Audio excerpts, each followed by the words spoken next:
تخيل معايا تكون عايش حياة عادية، مرتاح، كل شي هو هذاك، ما على بالك لا بجن ولا العالم ديالهم، حتى يكتب عليك المكتوب تمشي حتى لعندهم، وخدمتك اللي كانت سبب فرحتك وهناك تولي سبب خوفك وعذابك طول حياتك. اش غنقول لكم؟ هادشي اللي وقع ليا ما بغيتوش يوقع لعدويا.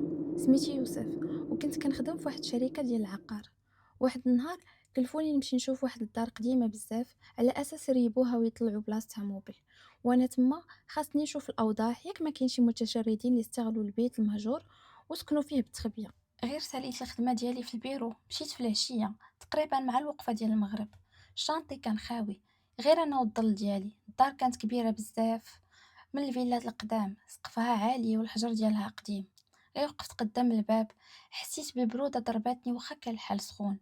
الباب كان ديال العود ثقيل وفيه صدى. بقيت كنضربو برجلي ولكن حتى واحد ما كيجاوب. قلت في خاطري واش هذاك كله صواب فيك، دخل دخل راه مجورة. يلا حليت الباب، ضرباتني واحد الريحة خايبة بزاف، ريحة العفن والغمولية، والظلام كان بزاف. يلاه شويه ديال الضو اللي كيدخل من واحد الشراجم اللي مسدودين بالغبره. شعلت الضو ديال التليفون ودخلت للصالون اللي كان كله مغطي بالغبره، كراسه قدام مقطعين، زبل مليوح في كل بلاصه. هادشي عادي، راه فوق 20 عام هاد سكنات هاد الدار. جبت الكاميرا بديت كنصور كل شي في امان الله. شويه كنسمع الخطوات فوق مني، او زعما يكون شي كلب ولا شي قط الفوق، او لا ياك ماشي متشرد اللي مخزون تما. طلعت في الدروج خطوه بخطوه بشويه عليا. ما نكذبش عليكم، قلبي كان غادي يسكت بالخلعه. خفت يكون شي متشرد ويصدق هاجم عليا، ولكن ما كنتش عارف انه كان غادي يكون ارحم ليا من داكشي اللي كنت غادي نشوف. وانا الفوق اللي كان مظلم بزاف، البيوت خاويين. دخلت لواحد فيهم فين كانت واحد الطبله ديال الخشب مغروس فيها واحد الموس وحداها مشطه ديال العظم عامره بالشعر. ما نكذبش عليكم، الخلعه ركبتني من صبعي الصغير. اويلي اش هادشي؟ ياك ماشي واحد ساكن هنا؟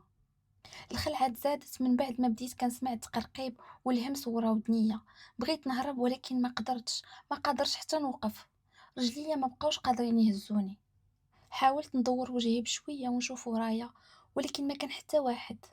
وهنا طفى ليا التليفون، داكشي اللي كان خاصني. ما بقيت كنشوف والو. الخلعه تزادت، بديت كنعيط بالجهد كنغوت واش كاين شي حد هنا. والخلعه غدا وكتزاد شويه ويسكت ليا القلب. ما بقيتش قادر نتحمل، لحت بالزربه التليفون والكاميرا من يديا. شديت في الحيط باش نحاول نهرب، لكن عكلتني شي حاجه. يلاه بغيت نوض بالزربه، شدتني واحد الايد اللي كانت بارده ورطبه في رجلي. دورت وجهي بشويه، يا ربي السلامه اش هادشي؟ شفت في داك الظلام ايد دري صغير خارجه من الارض وشاده فيا. غير شفتها ولا فيا واحد الجهد اللي ما عرفتش منين جاني. بديت كنغوت وكنجري في دوك الدروج، كنطيح وكنوض حتى وصلت للباب الكبير. خرجت للزنقه وانا كنغوت وكنبكي.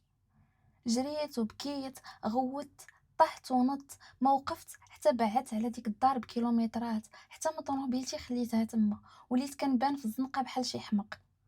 وصلت للخدمه فين كانوا باقيين صحابي، كلي كنترعد، وجهي بيض بحال الميت، والهضره ما قادراش تخرج ليا. حدي كنقول ما تبقاوش تمشيو لديك الدار، ديك الدار راها مسكونه، مسكونه. شويه وانا نغيب.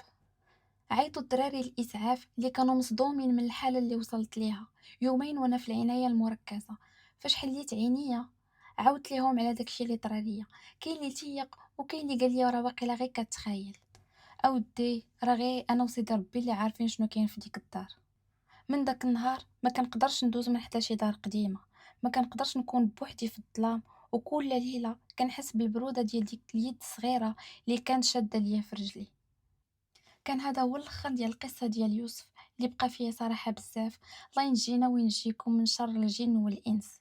وإلا وصلتوا حتى لهنا ما تنساونيش من جيم واشتراك، وان شاء الله حتى القصه الجايه. الا عندكم شي اقتراحات ما تنساوش تخليوها ليا في لي كومونتير ولا في انستغرام ديالي اللي كاين في صندوق الوصف. باي.